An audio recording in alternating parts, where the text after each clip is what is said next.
Mic check, mic check, mic check.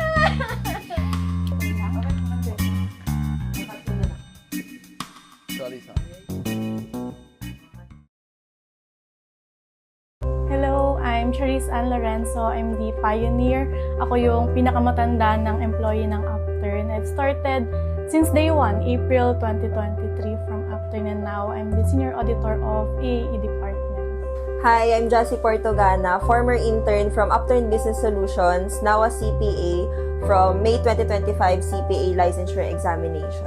Hi, I'm Sa, OJT year 2024, and now I am a full-time employee here and one of the MRE accounting team lead. I'm Jeveline Diesta, Upturn employee from 2023 until now, 2025. Hi, I'm Gia Alisa Acol. Nag-start ako sa Upturn 2024 right after makapasa ng CPA licensure examination. Hi, I am Roland Agustin and former OJT, former part-timer, now an employee na ni Upturn. So I've been OJT around March 2024. So yeah. So, kwento mo naman kung paano mo nakilala yung Upturn and ano yung naging journey mo. Yung journey ko with Upturn, nag-start siya actually with a call from Sir Remark. Ano yun, one night, tapos parang sabi niya kasi sa akin, na narinig niya na nagtuloy ako from OJT dun sa dati kong company, tapos nagtuloy na ako as part-timer. Tapos nakwento niya sa akin yung vision ng Upturn and how they see Upturn in the future. Then yun, tinanong niya ako if I wanted to work with them. And then, syempre, nag-go naman ako. Kasi before pa, parang nagtuturo pa lang sila Sir Patrick and Sir Dennis sa PLV. Lagi nilang nababanggit na they will build up a firm, an accounting firm and an auditing firm. And then yan. So, after nung call, actually nag-go na ako agad kay Sir Remark. Tapos after nung call, biglang binigyan niya na ako ng task agad. That's VAT ni Jetfair agad-agad. So, mabigat na agad na client yan. Nakilala namin si Upturn through our classmate before, si Sean, which is one of the employees na rin now. So, una siya naging intern dito, and then nalaman namin na naghahanap pa sila ng interns. Sumunod kami sa kanya. And then, si Sir Dennis, previous prof ko from senior high school, and then previous prof naman nung classmates ko from college. Nadagdagan yung reasons namin para mag-intern dito since isa siya sa mga managing partners and merong assurance na matututo talaga kami sa kanya through first-hand experiences. So, nakilala ko yung Upturn before doon sa one of the employee rin ng Upturn before, which is si Dale. And in-endorse niya ako to become an OJT here and nag-apply ako ng OJT. Actually, nang pumasok ako ng Upturn is yung sa kabilang office pa siya. Small office lang siya with small number of employees din. Naging saksi ako doon kung paano siya nag-start up.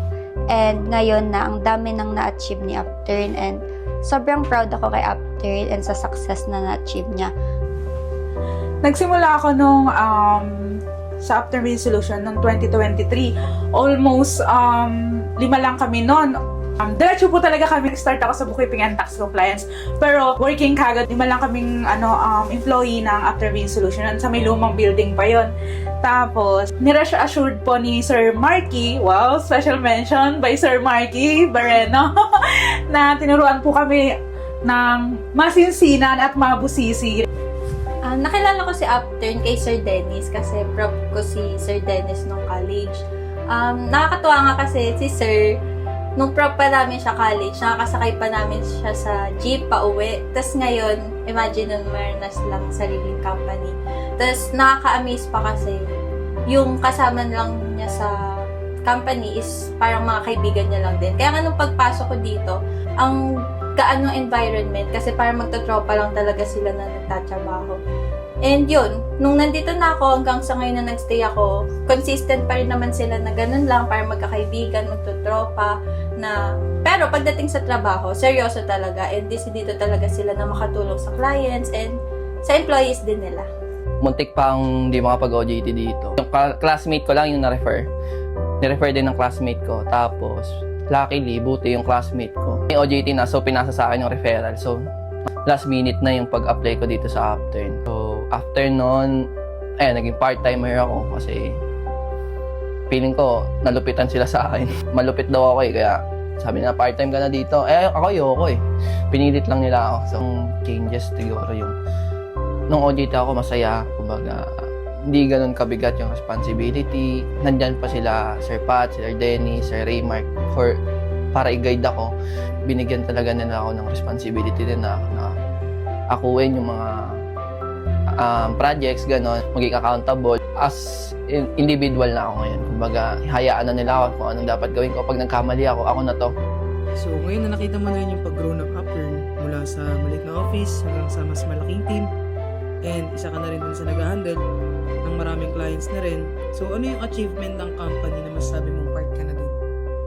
Nandito pa rin ako sa Upturn, I think, is yung biggest contribution ko. Wala man akong pakong naambag nung binild yung office. Kasi nag-start yung Upturn, as in online lang kami lahat. Wala kaming office, walang equipment, tapos 10 partners, 2 employees, tapos isang marketing lang namin nun si Ma'am Jam. So, for me, that's a big achievement talaga na nakaka-proud. As in, every time na may mga milestones si Upturn, isa ako sa tuwang-tuwa rin. Nga dati, may mezzanine lang, tapos sa mezzanine, kailangan pa yuyuko ka. Kung dyan sa taas, hindi ka na rin mauuntog. And when I say untog, based on experience yung untog na yon. So, lahat ng markings ng lumang office, may mga ulong nag-contribute sa untog doon. Yeah. Si Upturn dati, di ba, nag-start lang siya as a small firm. 2 years later, ang laki na nung naging growth. Isipin mo from small office dun sa kabila until now, na ang laki na nung office, able to cater more employees, and then nakikater na rin yung needs ng mas maraming clients. Makikita mo na ando talaga yung napakalaking growth coming from where they started. Medyo marami na rin yung clients nun, pero we were able to cater their needs. We were able to comply with what they need during that time, given na onti lang kami and tight yung deadlines. Ayun, until now, I can say na po-provide pa rin ni Upturn yung mga needs ng clients, and it's such a big achievement to stay this long sa field na to. Masasabi ko din is, yun nga, simula nung nag-start pa lang rin naman siya or yung maliit pa lang siya is nandito na ako, and I am one of the employees na nag-handle rin ng maraming clients. So, tingin ko is part rin siya ng achievement ni Upturn. Grabe talagang achievement kasi from 5 employee, ngayon parang almost 50 employee yung After Business Solution, and then na-overwhelm ako sa mga nangyayari, and then nagiging proud din ako dahil napalago, and then na-achieve din ng mga partners yung mga minimithi nilang achievement sa buhay. Yung sa achievement naman, siguro masasabi ko is yung clients na na-maintain nung Upturn. Kasi before pa, nung nasa maliit na office pa lang, yun na yung mga clients na naririnig ko, inaasikaso ng mga kawork ko. Tapos until now, na may hawak na rin ako na team, nag-hawak na din ako ng mga clients, yun pa rin yung mga clients na naririnig ko or nakilala ko. It means na na-maintain nila yung trust ng client sa service ni Upturn. For our department, specifically, siyempre, grabe yung changes namin, grabe yung improvement from the day na OJT lang ako. Grabe yung improvement namin, nandito na kami. Sobrang dami na nagbago, grabe na yung sistema namin. Mas nagagawa namin yung trabaho ng mas tama. Which is siguro isa din yun sa dahilan kung bakit ang bilis lumaki ni Upturn, kasi every day mayroon for improvement. Nag-i-improve kami, nakikita yung bawat mali, napo-point out, natatama. So ayun, siguro ganun din yung mga ibang department na day by day mas nagiging okay yung process. Kaya hindi mo rin masisisi na ang bilis mag-grow ni Upturn. Yun, kasi from the name ng Upturn, kumbaga pataas lang. Kumbaga, day by day, nag-i-increase yung knowledge, tsaka nag-i-increase din yung improvement. Maganda ba ako dyan? Yeah! Flat na petit, medyo makulit. Ay, no. Yun yung postura lang, walang gulaw. Hello, so... Ay, ayoko may so. Ay, dumaga. Kasama natin yun. So, pwede ka ba magbigay ng message sa partners and sa co-workmates mo na nag-motivate sa'yo and sa mga employees na paparating pa natin? So, super thankful ako with Upturn sa journey ko here since day one. I have grown personally and professionally mula sa mga learnings and guidance ng mga partners sa akin. Plus also the employees na nagtitiwala rin sa akin since day one. Yung mga tinuruan ko, yung mga inassist ko, yung mga tinarayan ko rin before. Yan. Super thank you sa lahat. I have grown as a certified public accountant here in Upturn talaga. And thank you and congrats with Upturn. Sa partners, sobrang thank you kasi you have given us the environment na I think hindi na namin ma-experience sa ibang firm, sa ibang companies, one strength din talaga ni Upturn is yung through the time na natututo ka, wala yung pressure na nakakatakot. So, malaking factor po kayo dun sa learning and sa pag-gain namin ng experience from being interns up until now na CPAs na kami. Sa co-workers, sobrang gaan ng working environment dahil sa inyo. Walang intimidation na nagaganap towards each other, which is, I think, is a great factor para magtuloy sa work.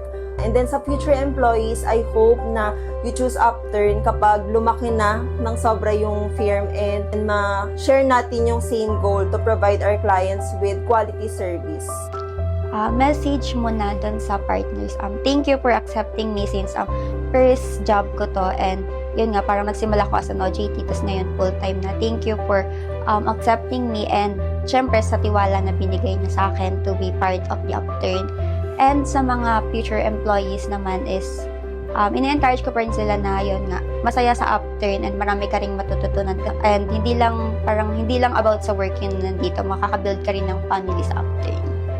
Thank you very much for your supporting us, and then sa mga experience na natanggap namin, and then sa mga incoming employee na mapupunta sa After Business Solution. Enjoy nyo lang po yung journey po natin. Thank you po. Thank you po sa lahat ng partners, especially kay Sir Dennis, na pinagkatiwalaan niyo po kami sa trabaho na to, and nagtiwala po kayo na makakatulong po kami sa business niyo. Sana po mas mag-grow pa yung company natin, yung Upturn po, para mas marami po yung matulungan na employees and clients din. And sa mga ka-work ko dyan, congrats guys, ang gagaling nyo. Ang gagaling natin na itawid natin yung mga deadlines. Kahit yung mga akala natin di natin tatapos or mahabol, na itawid natin lahat yun. Congrats guys. Especially, Jaja, Jochai, and Maui. Thank you sa inyo. Ang galing nyo, wala akong masabi. Thankful ako na kayo yung naging ka-teammates ko. Can't wait na mas makita pa kayo mag-grow kahit hindi na yung as team natin. At sa mga kaibigan ko, thank you so much kasi kayong dahilan kung bakit ang gaan magtrabaho kahit may mga days na sobrang bigat ng mga workload. Thank you kasi sa buwan-buwan na iniiyakan ko yung trabaho, lalo kapag sobrang hectic, buwan-buwan din kayong nagtsatsaga na patahanin ako. Na-appreciate ko yun sobra. Sana magkakasama pa rin tayo. Sana magkakasama pa rin tayo hanggang sa... Sana magkakasama pa rin tayo hanggang sa dulo. Yun lang. Thank you, guys. Nurse, ayun. So, nakaka-proud. Nakaka-proud po kayo, even though may changes talaga. Kumbaga, tuloy pa rin tayo. Kumbaga, mas lumalago pa din. Kumbaga, mas nag-grow pa rin tayo talaga. Change is inevitable. Kumbaga, hindi natin talaga may iwasan yung mga pagbabago. Pero, ayun, sobrang nakaka-proud yun. Sana sa susunod, mas dumami pa tayo. Sabi ni Sir Dennis, dadating sa point na hindi na natin kakilala yung mga employee. So, sobrang laki natin. Siguro, sana wag naman dumating sa point na ganun. Kahit sobrang laki na natin, sana, kumbaga, kilala pa rin natin yung isa't isa.